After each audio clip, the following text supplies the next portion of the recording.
Yes students, तो आज हम क्लास 10th के लिए मैथ्स का हाफ ईयरली का एग्ज़ाम पेपर सॉल्यूशन करने वाले हैं 25-26 का। तो half yearly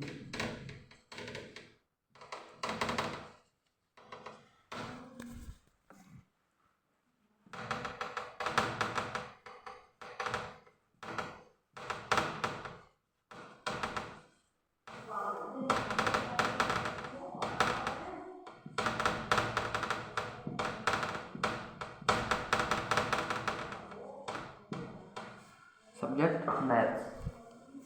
first question is 26/91 का HCF है। फर्स्ट क्वेश्चन इज 26/91 का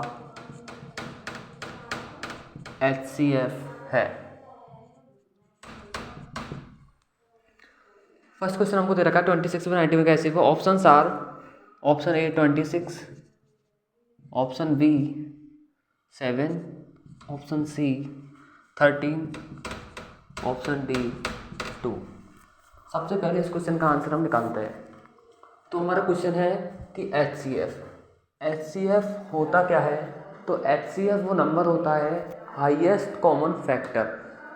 इनमें से ऐसा कौन सा हाईएस्ट नंबर है जो इन दोनों नंबर्स को डिवाइड करता है। कॉमन मतलब कॉमन नंबर होना चाहिए, वो दोनों को डिवाइड करे। तो देखो 26 का 26 में डिवाइड जाता है, लेकिन 26 का 91 में डिवाइड नहीं जाता है क्योंकि उसके टेबल में नहीं आता है। 7 का डिवाइड इन दोनों में नहीं जाएगा। 13 का 13 का डिवाइड इसमें भी जाता है, इसमें भी जाता है। तो HCF कितना हो जाएगा 13। या आप चाहो तो इसको दूसरे तरीके से भी निकाल सकते हो। 26 के फैक्टर्स क्या होंगे। 26 के फैक्टर होंगे 2 × 13।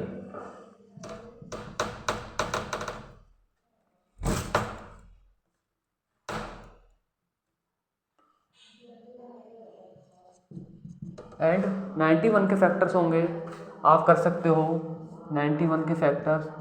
91 जो है 13 के टेबल में आता है, 13 7 जाए तो 7 × 13।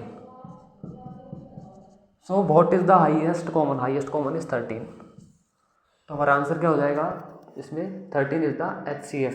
सेकंड क्वेश्चन, द्विघात समीकरण में मूलों का योग होगा। द्विघात समीकरण हमको दे रखा है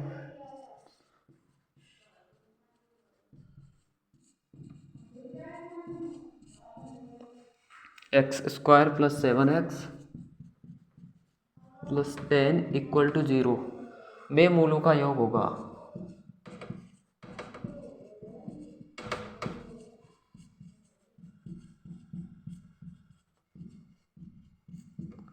मूलों का योग होगा option A 7, option B 10, option C -10, option D -7। अब आपको अच्छे से पता है कि जब भी कोई द्विघात समीकरण इस फॉर्म की होती है ax² + bx + c = 0, तो उसके मूलों के योग का फॉर्मूला होता है -b/a। क्या होता है -b/a। और अगर गुणनफल पूछा हो तो होता है c/a, जहाँ ABC a x² का गुणांक, b x का गुणांक और c कांस्टेंट मीन्स अचर पद होता है। अब यहाँ पे माइनस का साइन तो हमको लगाना पड़ेगा। b का मान कितना दे रखा है 7, क्योंकि ये हो जाएगा a b c। b का मान 7/, a का मान है a का कुछ नहीं है तो उसके आगे 1 मान सकते हैं, तो 1। तो 7/1 कितना होगा -7।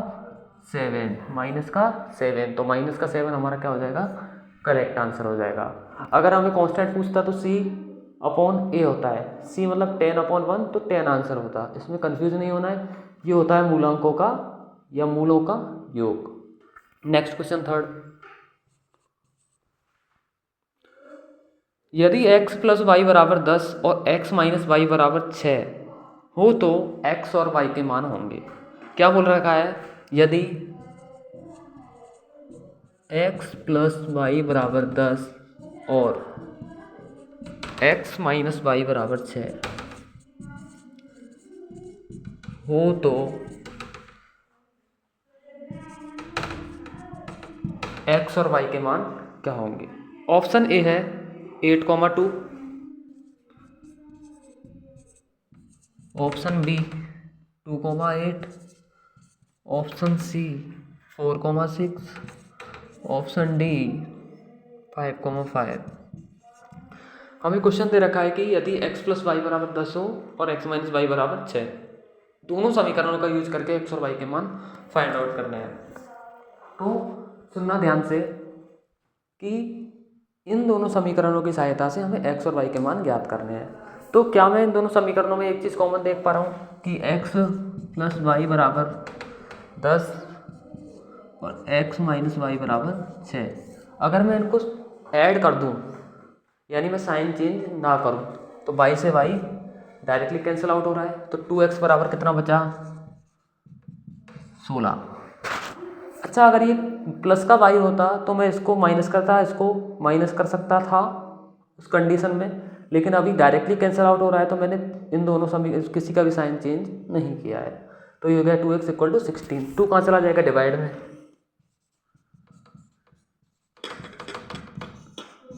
तो x की वैल्यू कितनी आ गई? 8। यानी x की वैल्यू 8, यानी फर्स्ट x लिखा है तो आप डायरेक्टली हिट कर सकते हो कि आंसर 8 होगा। ये ऑप्शन सही हो जाएगा क्योंकि x का मान 8 आ रहा है। लेकिन अगर आपको चेक करना है y का मान, तो ये x का मान इन दोनों में से किसी भी समीकरण में रखिए, आपको y का मान मिल जाएगा।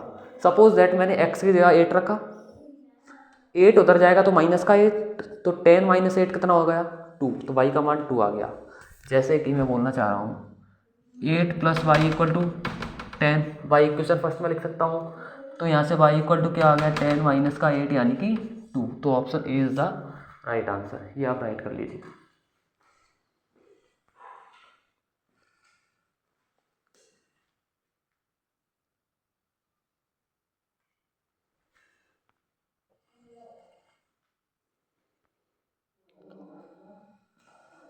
तो आपने लिख लिया होगा।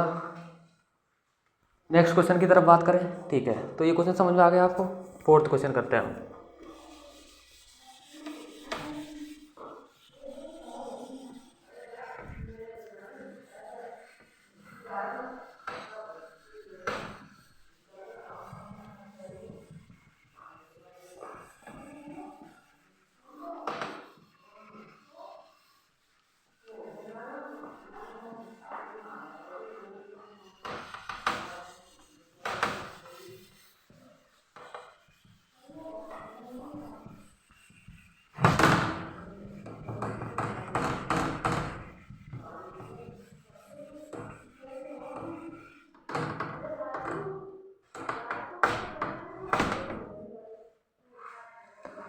यस, अब हम बात करने वाले हैं क्वेश्चन नंबर 4 की। ये सारे एमसीक्यू चल रहे हैं, यानी objective type question, multiple choice questions. Question number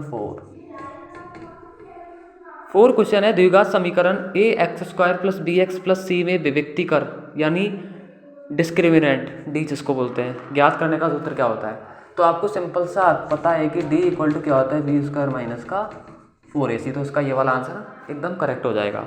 next question है एपी। ये क्वेश्चन बहुत अच्छा क्वेश्चन है। एपी दे रखिए आपको 7, 13, 19, 25 और फिर dot dot dot dot dot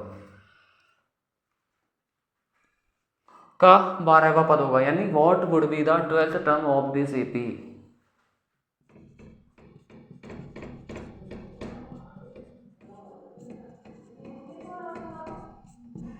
बारहवां पद हमको पूछ रहा है, तो विदाउट ऑप्शन कर सकते हो। ऑप्शंस भी आपको बता देता हूँ। ऑप्शंस हैं इसमें 50, 60, 73 और नन ऑफ दीज, यानी इनमें से कोई नहीं। तो इसमें मैं आपको बता देता हूँ कि जब हम 12वां पद निकालते हैं तो आपने एक फॉर्मूला पढ़ा होगा, ए एन इक्वल टू होता है a plus n minus 1 into d होता है, ठीक है। अब मैं आपको एक ट्रिक बता देता हूँ। ट्रिक तो क्या, ईजी सी बात है। 12वां पद यानी एन का मान कितना है? 12। तो हम 12 लिखेंगे तो ये हो जाएगा a प्लस 12 माइनस का 1 डी। 12 में से 1 माइनस किया 11 डी, कितना बच गया? a प्लस 11 डी, ठीक है।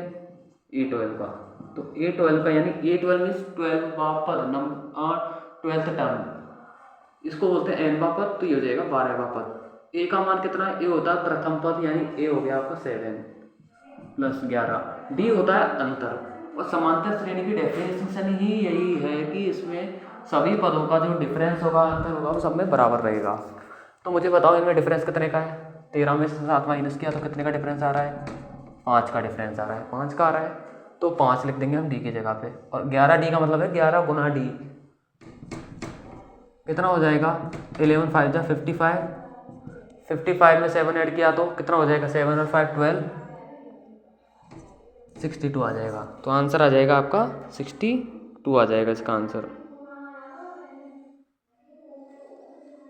ये राइट कर लीजिए।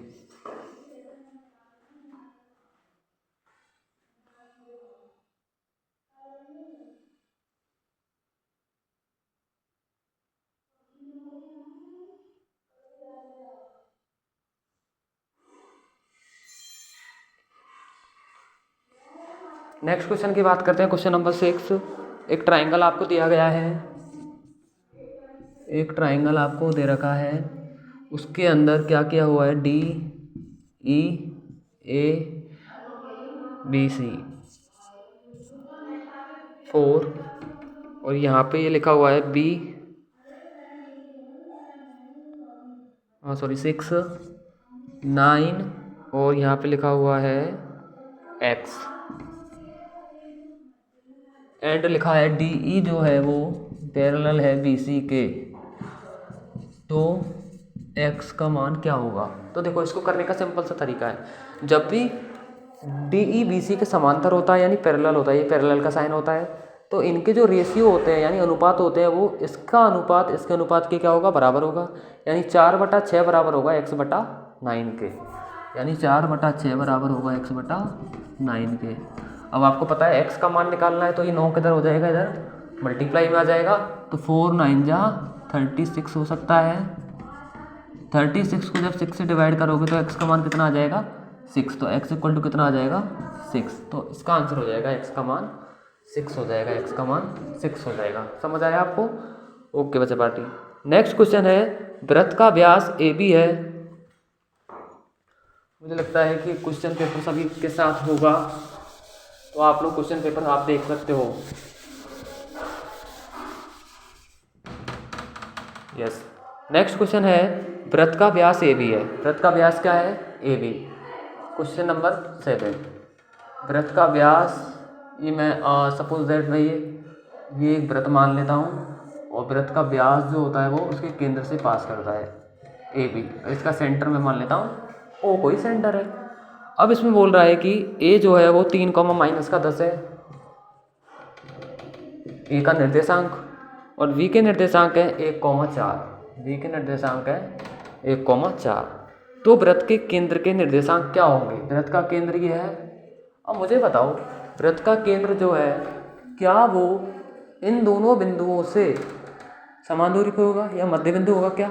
अब मध्य बिंदु का सूत्र होता है x1 + x2/2, y1 + y2/2। तो देखो x1 में x2 को ऐड करो तो कितना हो जाएगा? 3 + 1 4/2, y1 में y2 को ऐड करो, जब देखो -10 में 4 ऐड करोगे तो कितना बचेगा? 14? नो, -6/2, तो डिवाइड करो, ये 2 बार कट गया, ये -3 बार, तो इसके मध्य बिंदु के निर्देशांक कितने आ जाएंगे? -2,3। तो हमारा ये वाला ऑप्शन सही हो जाएगा। समझ में आ गया क्वेश्चन? बहुत ईजी सा क्वेश्चन था। नेक्स्ट क्वेश्चन की तरफ बढ़ते हैं। अगला क्वेश्चन है, साइन 60 डिग्री का मान होगा किसका? साइन 60 डिग्री का। तो आपको अच्छे से पता है, टेबल की आपको ट्रिक भी पता होगी। 0 30 45 60 90। सबसे पहले 0 1 2 3 4 तक काउंटिंग लिख दो, सब में 4 का डिवाइड कर दो।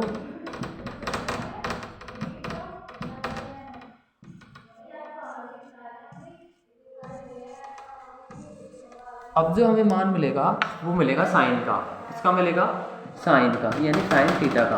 अब हमें चाहिए ओनली साइन 60 का, तो हम 60 वाला सॉल्व कर लेते हैं। √3 को तो √3 लिखेंगे और 4 का √2, तो आंसर हो जाएगा √3/2। अब आप मुझे बताइए कि साइन 45 का मान क्या होगा। देखो सबसे पहले √2 को रूट के अंदर 2 और 4 कैंसिल आउट होंगे, 1/2 होगा। इसका आंसर आ जाएगा 1/√2, क्योंकि 1 का √1 2 हो जाएगा, √2 का √2 आएगा।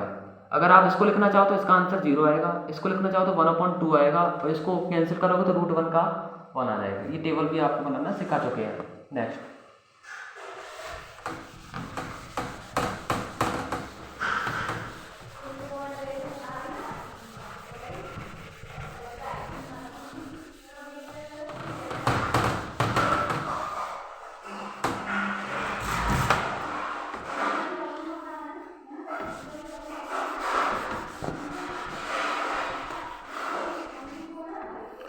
इसके बाद नेक्स्ट क्वेश्चन की हम बात करते हैं कि 10 मीटर ऊंचे एक वृक्ष की छाया 10√3 मीटर लंबी है तो सूर्य का उनतांश कौन होगा। यानी कि 10 मीटर एक लंबा वृक्ष है, कितने मीटर, 10 मीटर। अब मुझे बताओ जो छाया होगी वो छाया हमेशा नीचे होगी, नीचे होगी, और हमें दे रखा है कि 10 मीटर जो वृक्ष की छाया है वो 10√3 मीटर लंबी है। कितने मीटर लंबी है, 10√3 मीटर लंबी। तो ये क्या होगी इसकी छाया, और ये क्या है आपका, ये आपका वृक्ष है, ये उसकी छाया है। हमें क्या बनना है, सूर्य का उनतांश कौन, यानी कि एंगल ऑफ एलिवेशन। तो एलिवेशन एंगल जो होता है वो यू बनता है, यानी आपको ये वाला थीटा फाइंड करना है। अब मुझे बताओ ये क्या है आपका आधार, जो कि ये 90 है, ये क्या है आपका परपेंडिकुलर, या मैं बोलूँ लंब, क्या बोल सकता हूँ मैं, लंब। तो आपने एक फॉर्मूला पढ़ा होगा लाल बटे कक्का, पढ़ा है। इसमें देखो लंब और आधार में कौन सा रिलेशन आ रहा है, ये वाला, तो इसको बोलते हैं साइन कॉस टेन, यानी टेन इक्वल टू आ गया L/A, tan theta equal to L/A। अब देखो इसमें लंब कितना है 10, आधार कितना है 10√3, 10 से 10 कैंसिल आउट तो बचा कितना 1/√3, तो टेन थीटा इक्वल टू आ गया 1/√3। अब जो 1/√3 है वो 10 के अंदर किसका मान होता है बताइए, बताओ। ये होता है 10 30 डिग्री का, किसका होता है 10 30 का। अगर आपको ये नहीं आता तो आप कैसे निकालोगे, कि अभी अभी हमने चेक किया था 0/4, 1/2/3/4, 0, 1/2, 1/√2, √3/2, 1। ये हो गया साइन। कॉस लिखना है तो इसको रिपीट करके लिख दो आप बैक साइड से। आपको 10 निकालना है, 10 थीटा, तो साइन अपॉन कॉस होता है 10 का फॉर्मूला। 0 में 1 का डिवाइड करोगे तो 0 आएगा, इसको इससे कैंसिल आउट करोगे तो 1/√3 आएगा। तो देखो 1/√3 वैल्यू किसकी आई है 30 डिग्री की, किसकी आई है 30 डिग्री। तो 10 से 10 कैंसिल आउट हो जाता है, तो थीटा इक्वल टू कितना आ गया 30 डिग्री। तो हमारा ये जो थीटा होगा वो कितना होगा 30 डिग्री। इजी क्वेश्चन था, बहुत इजी। नेक्स्ट क्वेश्चन, वृत्त के किसी बाहरी बिंदु से वृत्त पर खींची गई स्पर्श रेखाओं की संख्या होगी। तो वृत्त पर कोई बाहरी बिंदु हमने ले लिया, वृत्त है इसके बाहरी बिंदु कोई है, इससे केवल और केवल कितनी स्पर्श रेखाएं खींची जा सकती हैं, ओनली 2 स्पर्श रेखाएं हम ड्रॉ कर सकते हैं, क्योंकि वृत्त का जो बाहरी बिंदु होता है वहाँ से 2 के अलावा कोई भी स्पर्श रेखा आप ड्रॉ नहीं कर सकते। नेक्स्ट क्वेश्चन, r त्रिज्या वाले त्रिज्य खंड का क्षेत्रफल का सूत्र होगा πr² θ/360 डिग्री। नेक्स्ट, 3 सेंटीमीटर त्रिज्या वाले गोले का आयतन क्या होगा। तो 3 सेंटीमीटर त्रिज्या वाले गोले का आयतन जो होता है, तो गोले का आयतन का फॉर्मूला आपको पता होना चाहिए। गोले का आयतन होता है 4/3 πr³। क्या होता है 4/3 πr³। तो आपको रेडियस कितनी दे रखी है 3 सेंटीमीटर, तो 3 का क्यूब, तो 4/3 पाई, 3 का क्यूब को लिख सकते हो आप 3। आप यदि आप डायरेक्टली यहाँ से कैंसिल आउट करना चाहो तो 3 की स्क्वायर बचेगा, तो 4 पाई 9 36 पाई आंसर आ जाएगा। बहुत ईजी सा फॉर्मूला बेस्ड क्वेश्चन था। नेक्स्ट है, बेलन के वक्र पृष्ठ क्षेत्रफल ज्ञात करने का सूत्र क्या होता है। तो 2πr/h होता है, और संपूर्ण पृष्ठ 2πr/r+h होता है। एक पासे को फेंकने पर 6 अंक आने की प्रायिकता क्या होगी। एक पासा है डाइस, उस पर 6 अंक आने की प्रायिकता, तो उसकी प्रायिकता होगी 1/6, क्योंकि 6 जो अंक है वो सिर्फ एक ही बार आ सकता है, एक से ज़्यादा बार नहीं आ सकता। नेक्स्ट, 3, 5, 7, 9 माध्य। तो माध्य का फॉर्मूला होता है राशियों का योग बटा राशियों की संख्या। Next question,